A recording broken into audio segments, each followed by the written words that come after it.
Igor Tudor a annoncé dans la journée qu'il quittait l'Olympique de Marseille. On va voir tout ça dans cette vidéo. Salut à tous les gars, c'est Azial. On se retrouve pour une nouvelle vidéo.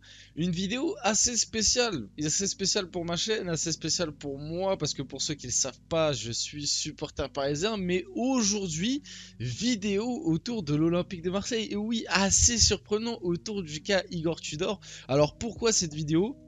C'est vraiment pas uniquement pour me moquer de l'Olympique de Marseille, rien à voir, full respect.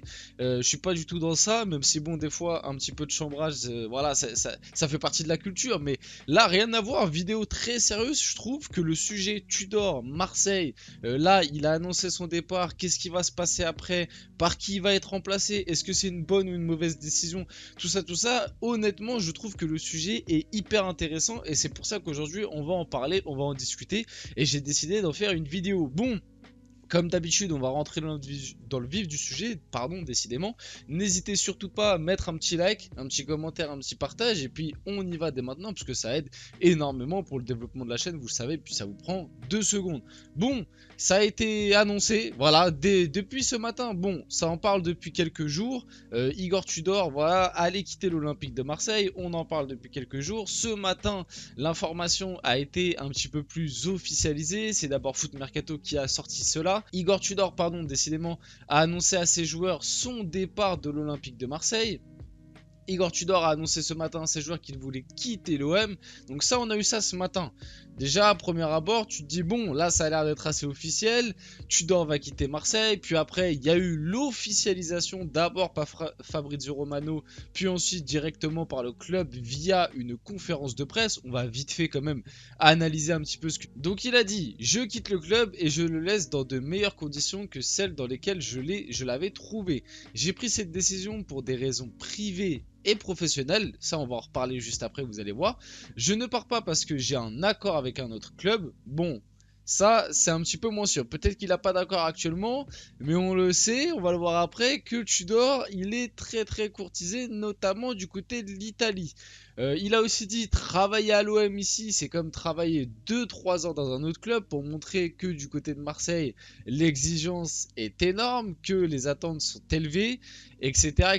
que c'est très usant. Mine de rien, là où Marseille et Paris se rejoignent un peu, c'est que travailler dans ce genre de club, c'est hyper usant. Il n'y a pas que Marseille et Paris, il y en a dans beaucoup de clubs où c'est très usant. Mais en France, je pense que ouais, Marseille-Paris, ça doit être là où c'est le plus dur, avec peut-être Lyon aussi en 3ème position. Enfin bref. Ça, on verra après. Bon, ça va me permettre de parler du cas Igor Tudor. Moi, je vous dis la vérité, après avoir énuméré un petit peu toutes les infos qu'on vient de voir. Moi, je sais pas si... Après, je suis pas supporter Marseille. J'ai pas regardé 100% des matchs de Marseille. Voilà, petit disclaimer. J'en ai quand même regardé pas mal, parce que justement, le jeu que proposait Tudor était plutôt intéressant. Et que, bah voilà, pendant un long moment... Enfin, pendant un moment, du moins, Marseille était pas si loin de Paris et pouvait grappiller de l'espace et possiblement nous revenir dessus.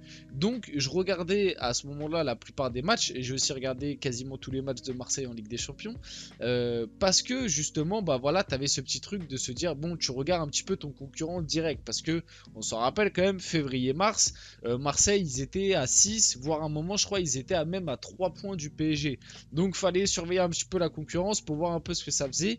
Et même, comme j'ai dit, niveau style de jeu, c'était plutôt attrayant. Même si, bon, voilà, vous le savez, en tant que supporter parisien, j'ai vraiment pas une grande affection pour Marseille. Après, comme j'ai dit, il n'y a pas aucune haine. Voilà, c'est du chambrage, voilà, on se taquine. Après, aucune haine. Full respect ici, on n'insulte pas, rien. Soyez calmes dans les commentaires, les amis marseillais. Bon, je donne mon avis. Moi, je suis assez surpris déjà que tout le monde veuille absolument ce départ et que tout le monde se réjouisse un peu de cela.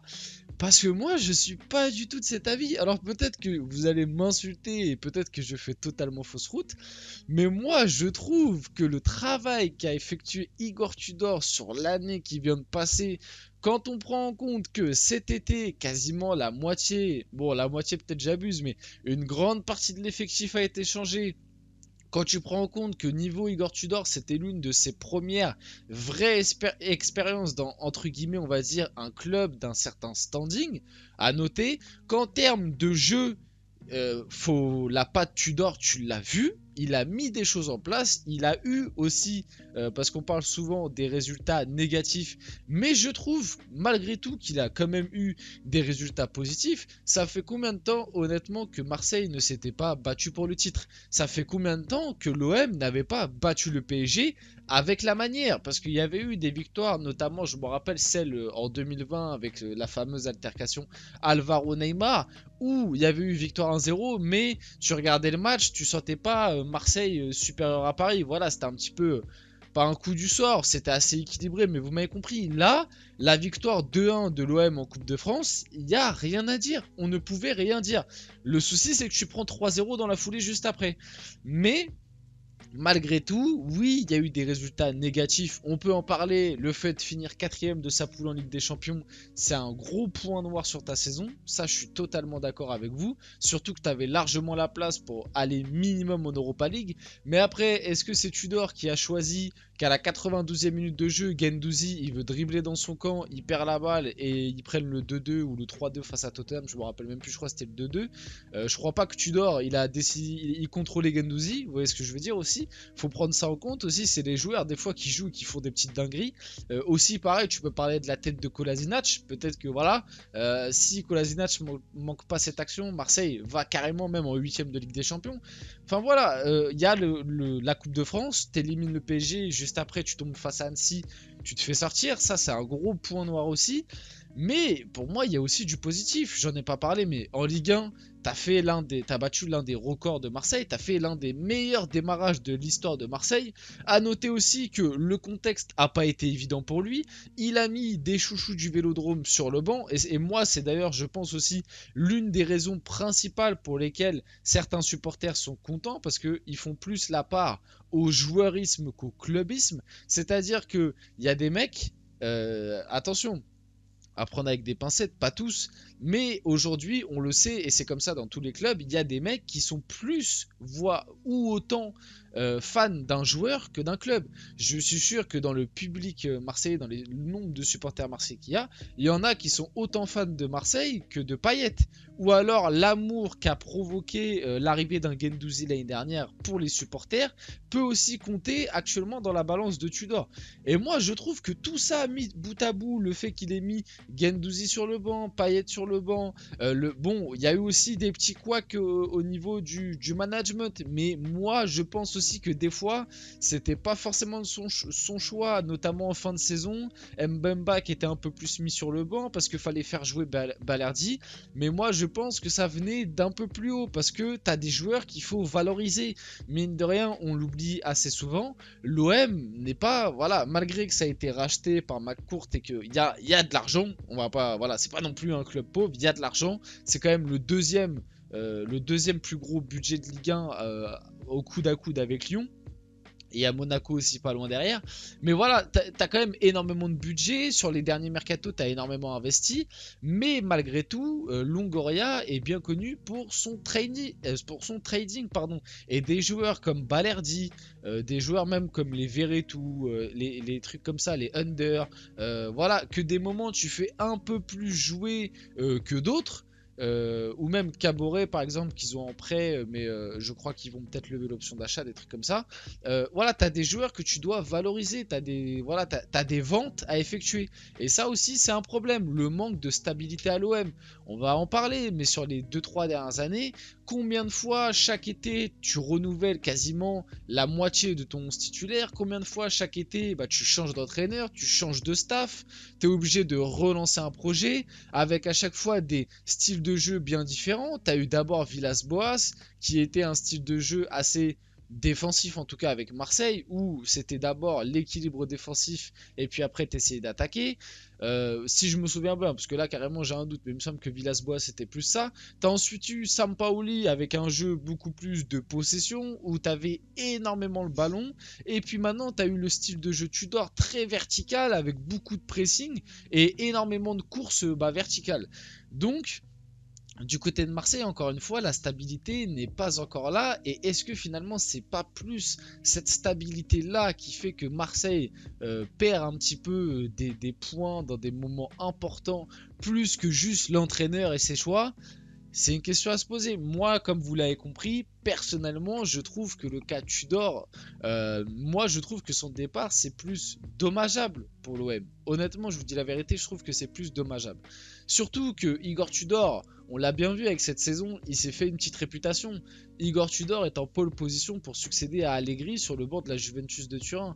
Et il y a aussi le Napoli qui va potentiellement être intéressé. Et tu as même aussi, pourquoi pas, l'AS Roma si Mourinho venait à partir. Vous inquiétez pas, Tudor il retrouvera un banc et il retrouvera un banc sûrement meilleur, voire du même standing au minimum que celui de l'Olympique de Marseille.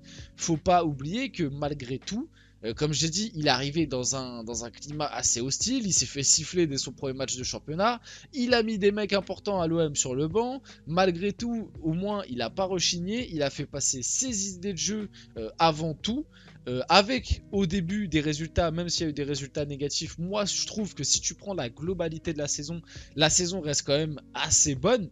Mine de rien, tu finis troisième, tu vas sûrement te qualifier en Ligue des Champions si l'OM ne choque pas les barrages, mais du coup, avec le nouvel entraîneur, t'en sais rien. Et même, moi j'aurais aimé voir Tudor faire son propre mercato à l'OM, parce qu'il faut pas l'oublier, le mercato, là, l'équipe qui a eu Tudor, c'est pas des joueurs qu'il a choisis, ou en tout cas pas tous. Il est arrivé assez tard au cours du mercato, c'était en juillet si je me trompe pas qu'il est arrivé. Le mercato avait déjà pas mal commencé du côté de l'OM, il y a eu quelques recrues qu'il a pu faire et choisir, mais pas tous. Peut-être que là cet été, avec un mercato 100% full Tudor, on aurait pu avoir un résultat vraiment incroyable. Bref, ça c'est fini de toute façon. Voilà, moi j'ai juste donné mon avis sur tout ça, je trouve ça assez dommageable. À l'heure actuelle, du côté de l'OM, il y a plein de noms qui sont cités pour reprendre sa succession. Je vous ai mis l'un des noms qui est ressorti le plus et que moi j'aimerais voir, mais bon, ça me ferait un peu mal en tant que supporter parisien, parce qu'avec lui, l'OM peut vraiment faire quelque chose de vraiment pas mal.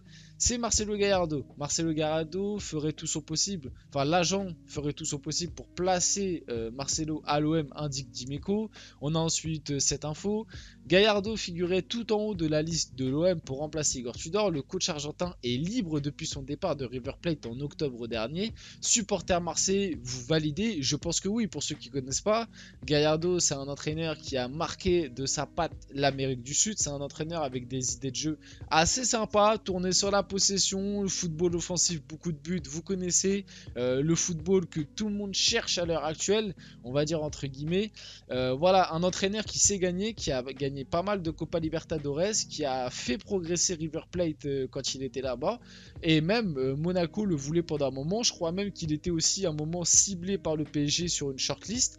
Donc c'est un entraîneur qui est énormément connu. Donc je pense que les supporters marseillais seront plutôt contents, même si voilà, ils seront pas tous unanimes là-dessus. En tout cas, on arrive sur la fin de cette vidéo. Finalement, une vidéo assez longue. J'espère qu'elle vous a plu. Si c'est le cas, n'hésitez pas, petit like, petit commentaire, petit partage. C'était Azial et on se retrouve très rapidement pour une prochaine vidéo.